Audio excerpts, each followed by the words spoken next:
Hare Krishna, and welcome to a new episode of this GBC History series.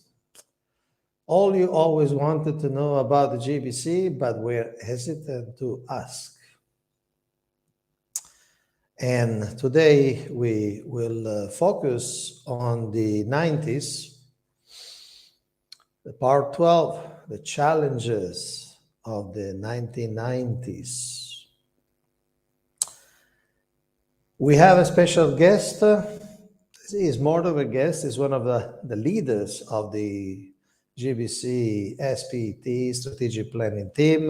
One of the senior most is Grace Pancharatna Prabhu. And welcome. Most of you know him. He has been hosting or being interviewed at a number of events. The Sri Mayapur disciple, spent a lot of time both in North America and in Mayapur. He's now in Mayapur. And so he was front and center during these years. Being based in Mayapur, was very close to the action of the GBC meetings. Being a Sri Mayapur disciple, he was in close connection with all the protagonists of these years. So he has done a very deep study of all the resolutions, GBC resolutions of those years, and of course, with all the personal memories, observations, experiences. So today he will show some highlights, and he will offer us some insights, some insider's view. And remember that you can ask questions and make comment online. So thank you very much, Pancharatna Prabhu, for all your work of preparation and for being with us today. Thank you. And he told me one thing. He told me one thing, that to discuss properly the challenges of the 90s, we need to start a little bit before the 90s. That's the nature of history, a little bit. So take it away, Prabhu. Okay, thank you. And I do look forward to you jumping in at any time with your own perception and our audience too. We'll keep track of things and try to address things as they go along if we can. The reason I felt we needed to start a little bit earlier is because our series has did pretty much culminate with the 50-man committee, which was in 1987, as I recall. And a lot happened in 1987. There were a number of the prominent GBC members who were also initiating gurus at the time, who left the society or were even expelled. There was a lot of shakeup, and there were, I think, at least 8 or 9 or 10 new members of the GBC. So the whole GBC had undergone some radical changes in that period of 1986 to 87, and now we're in 88. So I thought to begin our review of what the GBC was doing in the 90s by starting in 1988, particularly with this, and let's share the screen here. Let me see if I can do that. Okay, we're up there. I think for this purpose, Anantashesha, you'll have to take me to the side or no, then you don't see. Yeah, this may be good enough. I hope people can see this. I am going to make make it a little bigger. So give me a second here while I do that. Let's see, let's try to make it a little bit bigger here. That's maybe too big. Okay, that should be good. All right. So here, what you'll see here is that we start in 1988 with a very, what I felt was a significant pointer in the direction of where the 90s were headed. And that was the adoption of these rules of order that had to do with discipline. So much had gone on in the societies, and the realization, it seems, had come into the GBC that we need a form of discipline, an orderly form of discipline and rectification that is fair, that is follows some of what we call the principles of natural justice, that is not like, just the hammer every time, but that follows a nice procedure that gives people the GBC members or temple presidents or anyone who is appears to be out of line in some way, a way to be rectified and to be dealt with. So in this first resolution that I put out here, we have these rules of order.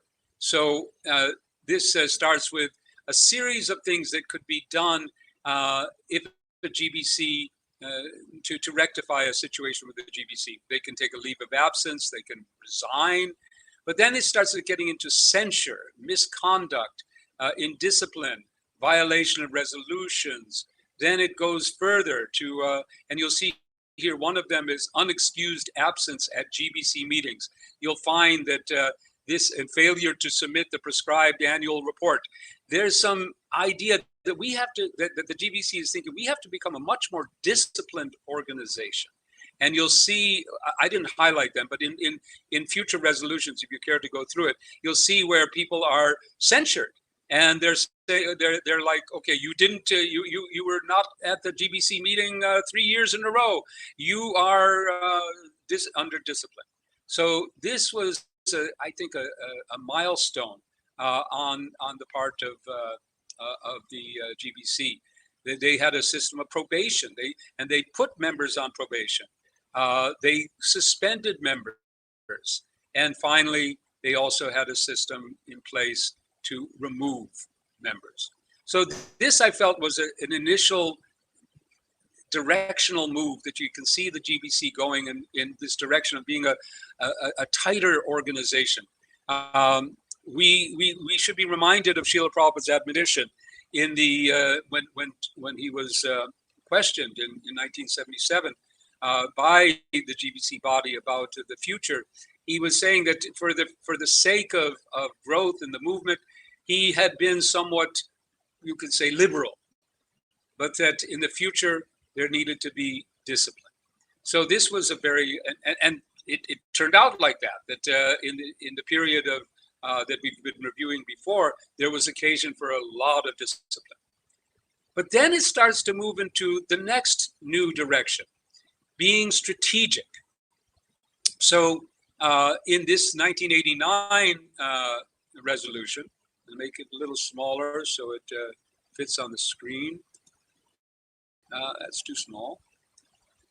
Let's see. I think, let's see. It's hard to get it just right, but I'll move back and forth a bit. There was a resolution, 1989, that there should be Ishtagosti, and there should be discussion. And what were they going to discuss? The idea was all over the world, presidents, GBC members should talk about how the GBC works, how the preaching strategies work, how the zonal assignments work. Another thing that it was strategic, and you can see it is the idea that these Ishtagoshtis would involve all the leaders in this discussion. So there was a move to expand the dialogue, to broaden the participation. Then the other thing that we note in this 89, which is a precursor to the challenges of the 90s, is child abuse. We have the first resolution here about the fact that children had been abused in ISKCON schools. And the resolution simply states that the Board of Education maintains a record. It arranges for some professional help where needed. That's going to play itself out in some very dynamic and distressful ways throughout the 90s period and into the next century. Another theme that we're going to see playing out in the 90s is Guru Tattva. Already we found in the earlier period how gross misunderstandings of Srila Prabhupada's desires for Guru in ISKCON that led to the zonal Acharya system had been somewhat dealt with. But there remained much confusion, much need to understand what is the role of Guru in ISKCON and how does it work. So this is one of the first papers that have been commissioned, the Guru Ashraya paper on the importance of gurus, Shiksha gurus, and they especially needed to talk about how to give guidance to devotees whose initiating gurus had fallen down. So that's another thread that we'll see playing itself out in the 90s. So now we're here in the 90s. And one of the first things that struck me, again, following on this thread of tightening ship, was the first appearance of the requirement of financial reporting from the GBC members.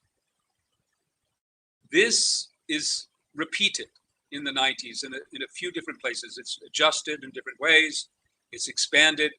But here again, we find this theme of accountability. There must be accountability in the GBC body, and beginning with this financial financial reporting. So accountability becomes another thread. Communications becomes a thread. That there should be a communications office to reduce the perceived the gap, not perceived, the actual gaps between the GBC as a body and the devotees in general. So there was this move to establish a communications office. And then here we find also in 1990 another step towards strategic planning, where the GBC directs the executive to gather all of Srila Prabhupada's instructions regarding the GBC for future reference. So we have this move, another further demonstration of the move to understand and to tighten the organization and to develop the organization. Then we find Ritvik popping up. So on the heels of the zonal Acharya problems, the really gross fall downs of a number of the initial 11 devotees who had begun initiating, there began a move to re-examine what was Srila Prabhupada's intentions in respect of initiations in the future. And I won't go into the detail of Ritvik theories, but in the period just up to 1990, there was a group of devotees who began to publicize, to write papers, to publicize them. They were challenging the very idea that that initiations would be continuing through the disciples of Srila Prabhupada, and rather that it was his intention in using the term Ritvik in the May conversation and in the appointment of the 11 Ritviks during his presence, that would continue. Now this was discussed and debated, and the GBC came very strongly against this theory, wrote some papers, prohibited the discussion of it, and you can go back. By the way, all of these resolutions are available at gbc.iscon.org under resources resolutions. So you can go through year by year and you can read them for yourselves. So I won't get into the details of this, but I'm sure most of you are familiar with this theory and how it's been dealt with. But it will continue to play itself out in the 90s. So we have now internal challenges have arisen, how to organize, what is the GBC's duties, we have what is the role of gurus, and we have external challenges, you could say, first of all, in the form of child abuse situations, and now in the form of devotees espousing the Ritvik initiation theory.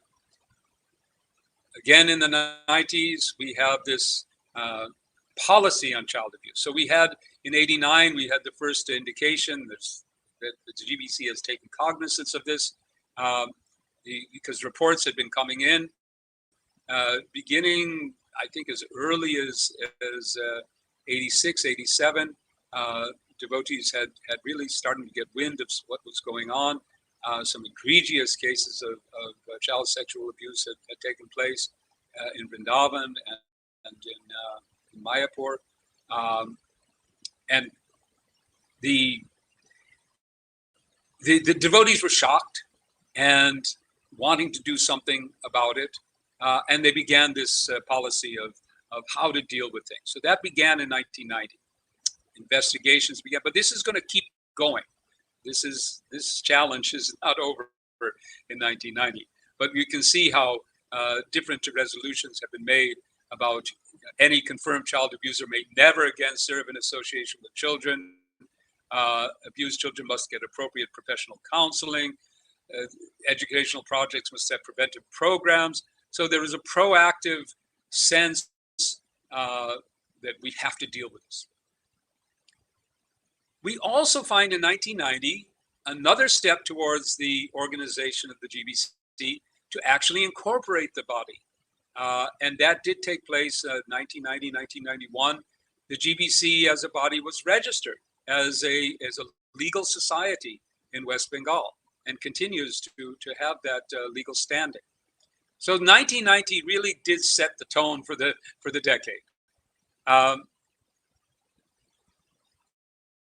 In 1991, we can note that in response to all of this, we have, first of all, the first appearance of what we now have as the Shastric Advisory Committee, a number of iterations. It began here with a philosophy research group that was going to get into some, in this case, was just astrology, but they got into other things as well. We also see the beginning of the appearance of this, I've lost count of the challenges, but the next challenge which is going to arise is our relationships with the Gaudiya Math. And so now that, that so many of the stalwarts of ISKCON have had problems, there's just confusion, there's lack of faith, there's a need that other God brothers of Srila Prabhupada and others are seeing that the devotees, maybe they could use our association, and so they begin to get involved. And this resolution says, fine, so long as if you want to come, you have to do all of this. You have to acknowledge Prabhupada's position as a bona fide acharya, acknowledge that he has the right to use that name, and acknowledge the GBC body, etc. So it opened the door, but it also set conditions. And frankly, very, very few of our brothers in the Gaudiya Sampradaya took advantage of this, but still the door was open. So then we have strategic planning really coming into the idea. 1991 is also the Silver Jubilee, the 25th anniversary of ISKCON's incorporation. As a result of the Robin George case, which has been talked about in earlier sessions, which was a major challenge of the 80s. A number of devotees with professional backgrounds, with MBAs and well trained in executive management, felt that they could serve the society by helping to introduce more professionalism, you could say, or more sophistication in the management and organization. So the ISKCON Foundation was formed in North America. It started getting into developing fundraising in a more systematic, organized way. And they began to explore strategic planning. What we now, we're Kaunteya, Prabhu, and myself, Nantashesh, we're all part of the current strategic planning team, which will be covered in future episodes of this history. But the seeds of that began here in the 90s. And this was the first attempt. And what we see here is a definition that the GBC will create statements of mission, statements of aims, supporting objectives, progressive goals, and vital tasks. And so that they define what these things mean here in this resolution. What are mission statements? What are objectives? What are goals? What are tasks? Very basic strategic planning tools.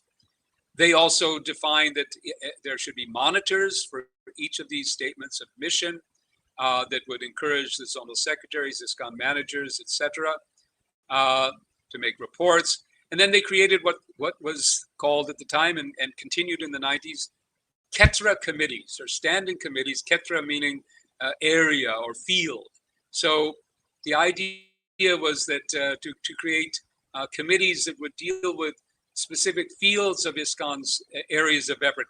We use now in the strategic planning process that we offer to in training, etc., the concept of key result areas or areas of effort. So in this situation, these were defined as Ketra committees, and they came up with, we'll see down here, that they had many different roles. There would be reports and systems. There would be annual reports. The zonal secretaries had duties in regards to these statements of mission. The regional secretaries had duties. The temple presidents had duties. And these were the committees. There was one committee that had Gurukula, self-sufficient communities, new devotees, training new recruits. The second one had deity worship, Mayapur Vrindavan, spiritual standards. I mean, we could go through this. There's altogether, there was 6 Ketra committees. So this became the objective of the GBC of the 90s. Can we get strategic? Can we become more organized? Can they were reminded, I'm sure, constantly of Srila Prabhupada's reply to Giriraj in that late night conversation, where he asked Giriraj, I'm sure many of you have heard this before, how will our movement continue? Giriraj replied to Srila Prabhupada, well, as long as we remain following the principles and chanting our rounds, we'll have success. And Srila Prabhupada responded, organization and intelligence. So here we see the GBC trying to be more organized, trying to use their collective intelligence to plan. So they had 6 different Ketra committees. Now we come into 1992. In 1992 is the beginning of the highlight, one of the positive highlight of the 90s, Srila Prabhupada's centennial celebration. So this was really, again, forward thinking. The GBC was getting into forward thinking, and they saw we have an opportunity here to do something really wonderful. should do something wonderful. So they resolved to establish a ministry. And ministries, again, is another theme of the 90s. There are a number of ministries formed which now no longer exist, but that was kind of the mechanism by which they were growing the organization, by creating ministries. So in this case, they created a ministry for the centennial celebration and appointed Loknath Maharaj, who inducted me into his team. I served as the national coordinator for the centennial in India, but I also served on what we call the global working committee for the centennial celebration. And we also took the same thread. Let's plan, let's be strategic. And we came up with a centennial master plan. The next resolution, which is really significant, and Kaunteya Prabhu was, we were reflecting on this, and you know, anyway, we'll come back to talk about this. But and I'm noting the time. We're only in 1992, and we're at half an hour mark. No, Prabhu, we can take you can take your time. We don't have to finish everything today, of course. Okay, yeah, please. But here is we were looking at this, the prototype affiliation agreement that was resolved to be done in 1992. And many of you may not be aware, because it's not been publicized yet, that the current GBC organizational committee has been looking exactly at this, how to establish more solid agreements with all of the various ISKCON temples, projects, and even individuals that set standards, because that's another thread. So let's revisit. We have the thread of discipline that began. Then we introduced the thread of dealing with child abuse. That was such a, I mean, if we look on the two sides, we have kind of the positive development and then the reactive dealing with obstacles. So on the positive side, okay, getting more discipline.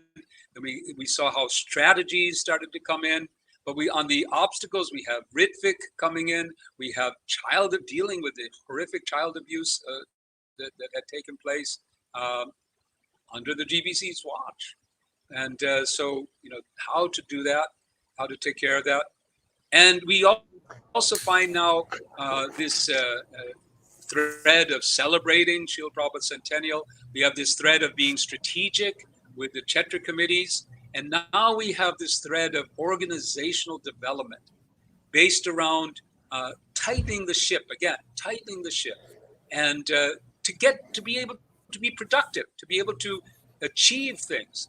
Because what we'll see at the end of the 90s is, I have to say, frustration on the part of the GBC members that we had all these great ideas, but we'll see how they don't manifest. And so there's a move at the end to deal with that. But at this point, they're kind of on a roll, you could say, and they're establishing all these affiliation criterias about how ISKCON centers would be connected and affiliated and have agreements and officers. Prabhu, if we can take a little break at this point. Yeah.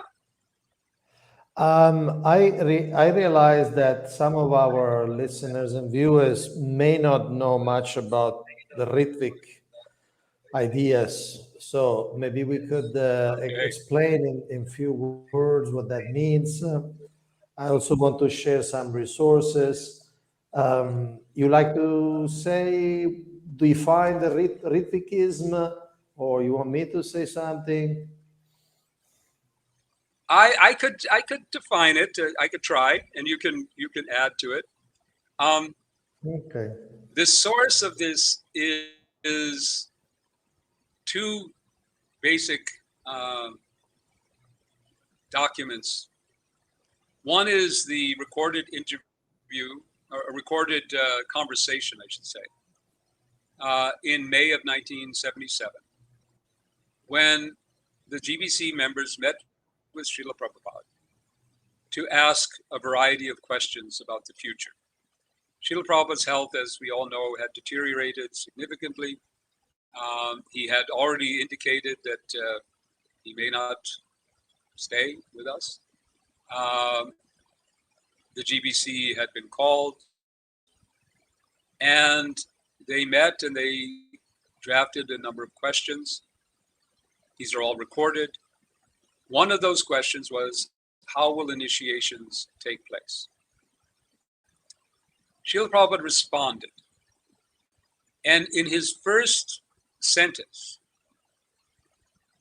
he used the term, I don't know if I'm getting the words exactly right, but something like, once this is settled up, I will name some of you as officiating acharyas. And Tamal Krishna Maharaj responded, Ritvik? And then I think Srila Prabhupada confirmed that officiating acharya, the Sanskrit terminology for that would be Ritvik. Now, I won't go into the whole conversation because it's detailed. And frankly speaking, the conversation was, I would say that Satsvarup Maharaj and the others were in a very, state of almost shock, you could say, that Srila Prabhupada might actually leave. And I would say that, I haven't asked them, but I would think that most of them would say, well, if we had really had the foresight, we would have probably dug deeper and asked more questions and sought more clarification, because Srila Prabhupada's responses turned out to be subject to some interpretation. This May 77 conversation was followed up with a conversation and a subsequent letter of July 9th, 1977, in which Srila Prabhupada actually named 11 people as Ritviks. Now, the definition of this was that these devotees were empowered to accept disciples on behalf of Srila Prabhupada. The language, and it was fully understood that these devotees had been empowered to do all of the procedures of initiation.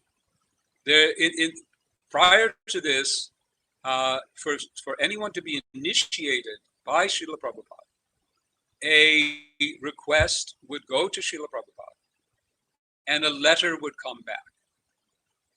In the early days, Srila Prabhupada himself would perform the initiations. Later on, he would chant on beads and send the beads with the names to the initiates, and the fire sacrifices would be done by a local Brahmin. Then further later on, Srila Prabhupada gave the duty of chanting on the beads to some of his sannyasis. And now he was giving everything. He was saying, you do it all. You affirm the person to be accepted as a disciple. You select the name. You chant the beads. You perform the sacrifice. However, they would be his disciples. And they were recorded as such in Srila Prabhupada's disciple book. After these ceremonies were done, the names were sent to the secretary and they were recorded. Now, it was understood by the majority of devotees and by these devotees themselves, that upon Srila Prabhupada's physical departure, they would then assume the role of regular guru. And that term is what Srila Prabhupada used. He used the term regular guru in the May 77 conversation. And he used the term disciple of my disciple or grand disciple. So we find in the May 77 conversation, we find two threads. We find the thread of the Ritwik system, which was established on July 9th, and the thread of initiating their own disciples. So the later, after the various problems arose, some devotees began to look at this and said, well, maybe Srila Prabhupada intended something different. Maybe it was his intention that he would continue to accept disciples in this, even from the spiritual world, or however he is situating himself. He would continue to accept disciples through the same process. These devotees latched on to this July 9th letter and said, look here it is. This was, and they called it the final order. This was it. This was Srila Prabhupada's final order. These people are going to initiate, and henceforth, because the term in the letter, there was the word used, henceforward. So through grammar and through various kind of logical systems, some devotees began to propound that this was Srila Prabhupada's intention. And there was a response. The GBC responded by examining it very deeply and writing some papers where they analyzed the faults in such a conclusion. And they declared that such a theory had no basis in no sound basis in logic or in particularly in relation to Srila Prabhupada's declared intentions throughout his life. In other words, it begged how is it possible? This was basically the response. How is it possible that Srila Prabhupada would nullify everything that he said up to that point about his disciples initiating their own disciples? And there's so many, I don't know the number, of references that you can find where Srila Prabhupada clearly indicated that he wanted his disciples to accept their own disciples and to be spiritual masters and to continue the parampara, etc. And to say that in this one letter, without any further explanation, he's nullifying all of that, was considered to be stretching the bounds of logic and reason. And so it was declared heretical and prohibited, but it didn't stop. A number of people continued, sometimes very vigorously, and to this day, continue to believe that was Srila Prabhupada's intention, that that initiations in ISKCON, in other words, it's been the position that if you want to be, an initiator yourself, then leave ISKCON, be, somewhere else and initiate, form your own society. But if you're in ISKCON, Srila Prabhupada is the sole Diksha Guru. That is the theory of the Ritwik system. Did I explain that well enough, Kaunteya Prabhu? You're muted. I think you were very thorough. You gave a very, very deep sequence, very deep explanation about the sequence of the events. I just wanted to mention that I shared on the chat a couple of resources. One is the link to the conversation between a representative group from the GBC who comes to speak to Srila Prabhupada on the 28th May 1977, when they ask about how to continue disciplic succession and so on, the time where Srila Prabhupada said they will be regular gurus and their disciples will be made grand disciples. you can find the text and you can find the audio. And the second I shared in the comment chat is a site. It's an external site where there are a number of resources addressing this Ritvik theory. On top of that list, you will find a book. It's called The 100 Deviations of Ritvikism. It's a traditional way in Vaishnavism to address heresies through a list of 100 deviations, Shatadushani. Actually, there are more, there are 130. So in that book, you can read if you're interested, addresses all the details, all the arguments, basically from all the perspectives, all the angles. And frankly, I personally find it surprising that there are still people in the world, there are still pockets of devotees in the world that somehow they still believe in this. One thing I can add, there was the letter that they call the final order. First of all, wasn't even written by Srila Prabhupada. It was written by Ramakrishna Maharaj. And they focus on a particular word because he used the word henceforward. It means from now onwards, which if you take it super literally means from now onwards forever, right? They asked Ramakrishna Maharaj, why use the particular word? And Maharaj explained that, look, at that time we were all in the mood of encouraging Srila Prabhupada to stay on the planet, not to leave. So we didn't want to mention things like until Srila Prabhupada leaves the world, until Srila Prabhupada departs. It was not the mood that they wanted to create. And another important reference that you can also find on Vanipedia and any complete collection of letters, is that letter that Ramakrishna Maharaj wrote comes from a conversation between him and Srila Prabhupada 2 days before, 7 July 1977. And it's interesting because in that conversation, Srila Prabhupada is picking this quote-unquote Ritviks, those who are going to initiate on his behalf. And they go around the world, Africa, South America, Europe, and Srila Prabhupada picks who will give initiation on his behalf, accepting disciples on behalf of Srila Prabhupada, meaning they will be Srila Prabhupada disciples. And at one point, they come to India, and Ramakrishna Maharaj asks, so what about India? And Srila Prabhupada say, but I am in India.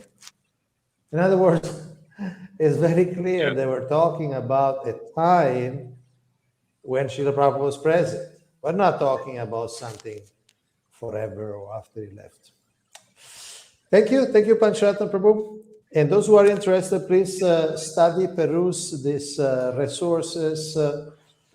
There's a lot to learn if you are interested in that.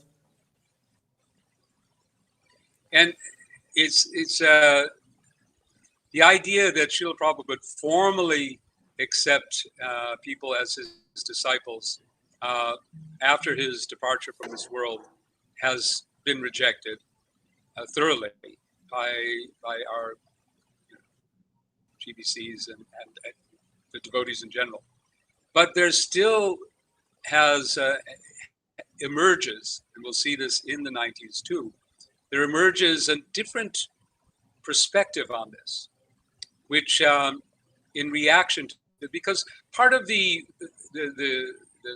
impetus for the devotees who caught hold of this idea was their frustration, their frustration and I should say dismay and disillusionment. Whatever they saw the devotees that Srila Prabhupada had named to be Ritviks, that when they took on the role of initiating on their own disciples, had serious problems, had real problems. And in many ways, it appears that they even in some ways attempted to replace Srila Prabhupada. in that role.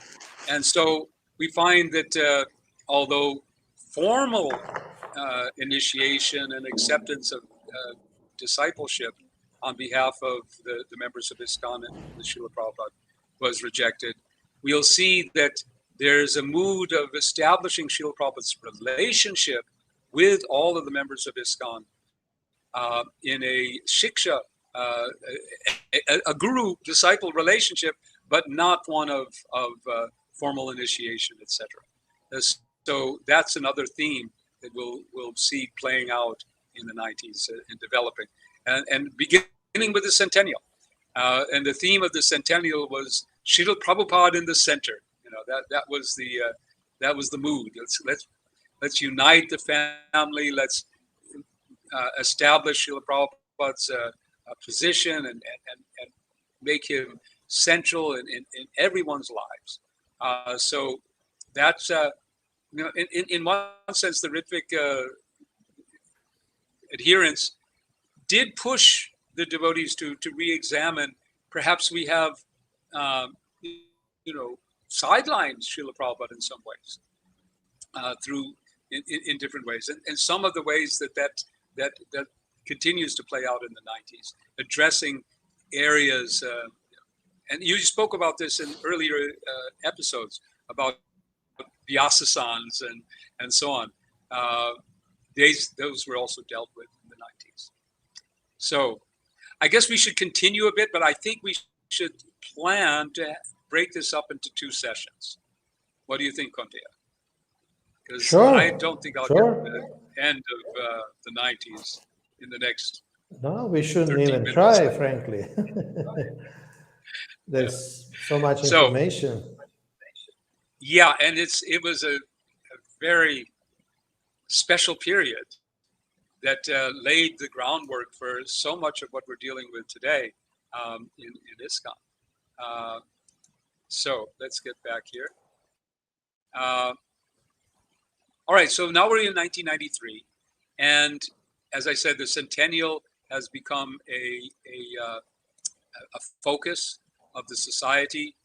The ministry, again, is trying to be strategic. So one of the resolutions here is that there should be a worldwide feasibility study. So this is, Kaunteya Prabhu, I'm sure you're familiar with this language. This is strategic planning language to survey and to understand the interests of different groups and their participation and the resources and etc. So that was another indication of the mood of becoming more strategic. And you will take note of this, Kaunteya Prabhu, since you're Minister of Congregational Development, that this was also the time, the 90s was the time when congregational development really started to get its foothold globally. As far as I know, the Namahatta programs had been developing in West Bengal. There had been some major developments in congregational work. But I remember, as I recall, with the centennial, this became one of the features, and to expand congregational development. And the GBC was backing this up, and to the extent of even figuring out how to create congregational preaching directorates for areas that were not covered by temples. So again, covering the world, being more strategic, and addressing now this growing number of devotees and who are not in temples, because this was another. It began in the 80s, but it really started to take speed in the 90s. This development of going from a temple-centered to a congregationally centered communities. 1995, the child protection guidelines are issued, which are reinforcing. We have more ministries. In the 90s, I didn't do the exercise of going through all the ministries that got created and went and so on, but there was probably half a dozen or more that no longer exist. This is one of them. We then come to the beginning of another challenge. The challenge of some members of the society, leading members, very leading, highly leading members, beginning to explore what is written here as Rasika Bhakti, in association with devotees outside of ISKCON. Well-wishers, friends of Srila Prabhupada, but not in the society, not under the discipline of the society. And the GBC took cognizance of this and started to become quite concerned about what was going on. And we begin to see the resolutions on this in 1995 and how they addressed it. So this is much too much to get into, but basically the bottom line here is seen here. When the concerned GBC members realized the gravity of the issue, they expressed deep regret, offered sincere apology to the GBC and the ISKCON managers. They offered to resign. They submitted themselves to be engaged in Srila Prabhupada's service. They were, in the words of this of the resolutions here, very understanding, and they were accepted as such. And chapter was, at least for these devotees, the chapter was closed. The problem remained. And it did grow in later, which would be a whole other topic of discussion. But it's one of those features or challenges of the 90s. Next came the origin of the Jiva challenge. This was another area of debate. So we have debates around the position of Guru. We have the debates around the Rasika Tattva. We have debates now around Jiva Tattva. The GBC found themselves embroiled in the 90s in many different conversations that were philosophical, and it was difficult. It was difficult, and I maybe in other episodes we can see how these things continue to affect our society. So that was another aspect of 1995. 1996 was the centennial itself. There were many resolutions about what we were going to do for the centennial, including this uniting of Prabhupada's family. We wanted to have a global database, which, anyway, there were successes and there was attempts. The survey was one of those that did actually come out quite well, and we could do a whole other show on that.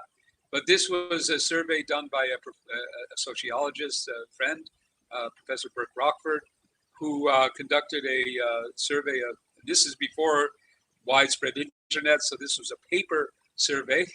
People filled out 30, 40 pages. 2,000, more than 2,000 of these surveys were collected. They were compiled by students at the university that Professor Rockford teaches at, and the results were shared with the GBC and pointed, and that those results we can maybe do something on that in the future.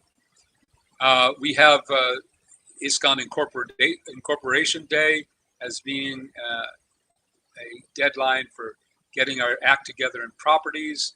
The Sahasra Tirtha Jal program was a great success.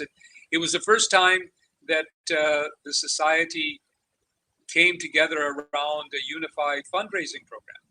And maybe you can explain for those who are not familiar with the Sahasra Tirtha Jal, those who don't speak Sanskrit or Hindi, you can explain. So this was an idea some of the devotees in the Centennial Ministry came up with. That and I was privileged to be part of the team that flagged the collection off at Gangotri at Gomukh. And the idea was we were going to collect waters from 1,008 tirthas. So Sahasra means 1,000, it actually became 1,008. We would collect water from all of these, and we would then perform Srila Prabhupada's Maha-Abhishek on his centennial Vyas Puja with these waters. And here's where it became very exciting. We added to this that not only would we do this Abhishek for Srila Prabhupada in Calcutta, which was the main venue for the major celebration of Srila Prabhupada's Vyas Puja. We hired the Netaji Stadium, capacity of over 10,000 people to conduct that program. But we would also send this water to all of the temples throughout the world, that they could also perform this Abhishek. And in addition, we came up with a number of sponsorship opportunities. For the 25th anniversary of ISKCON in 1991, I was in Mumbai, and we came up with a program to do a similar, we called it the Sahasra Abhishek, Sahasra Kalash Abhishek, where we vowed to bathe Sri Radha Krishna with 1,008 kalashas of sacred water. Not collected from 1,008 tirthas, but just water. And we got people to sponsor those kalashas. And we raised a significant amount of money. And that became, that kalash, it was then became known as the kalash program. Kalash meaning a pot. That program expanded, and now this was going to be a worldwide program. We came up with these beautiful designs, and we distributed them. So, and the way this worked is that the temples who got involved in this, they were able to raise money. We supplied them with the ingredients, the materials. They were able to raise money, and a third of what they raised, basically, that went to the Global Fund. And the Global Fund not only paid for the global activities of the Centennial, but also funded a number of ministry activities. The Congregational Development Ministry got funding, the Communications Ministry got funding. So it was a really a great example of how when we work together, we can do some marvelous things. So this was the Sahasratirtha Jal program. Very, very successful. And then, of course, we did, book distribution became another leading part.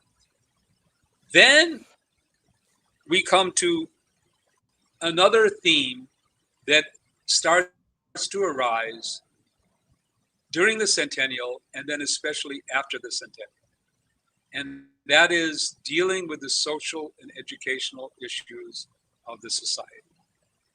So we see that the GBC has been looking within, how to get more organized, becoming more strategic, dealing with big challenges, Ritvik, Gaudiya interactions, child abuse, dealing with that, and other we'll find more coming later on. And here, dealing with the internal, the social and economic situation of the devotees. The survey that was done for the Centennial revealed also, and it was obvious. The society was becoming more and more centered around the Grihastha ashram, but there was so much to be done. So this was the first steps towards addressing these issues. We are So now at Pancharatna 8:30. Prabhu, Pancharatna Prabhu. Yeah, I was just going to say that, but please go ahead. Yeah, I'm thinking this is a good place to kind of, take a break, maybe, and say, tune in next time, and we'll continue and finish it Yeah, I off. was We got thinking the halfway through. same. We got halfway through the 90s. Yes, I was thinking the same. And thank you so much again for your deep study, for reconnecting to all your memories. You are an eyewitness of all these events. And in some cases, you were a protagonist, like with the Centennial. Yes. In fact, Centennial, I I'm was very thinking involved. that, in fact, I think we could spend a few more minutes on the Centennial, analyzing the petals, analyzing the program Oh, yeah. at the stadium in Calcutta. Yeah. So I think we can stop here. And it seems that we don't have any specific question. So we thank those who have been patient enough to stay, and also those who will watch this in the future. So stay tuned. Stay tuned with the next installment of the challenges of the 90s. Pancharatna Prabhu, any final word, any final No, blessing to our viewers? I think this is all lessons, learning our lessons by looking at our history, looking where we've been, helps us to look where we're going, and to make sure we get there. So thank you very much. So those who watch today, now you know why Pancharatna Prabhu is one of my favorite spiritual uncles. Hare Krishna. Thank you so Hare much. Krishna. Thank you very much. You're very kind. Hare Krishna.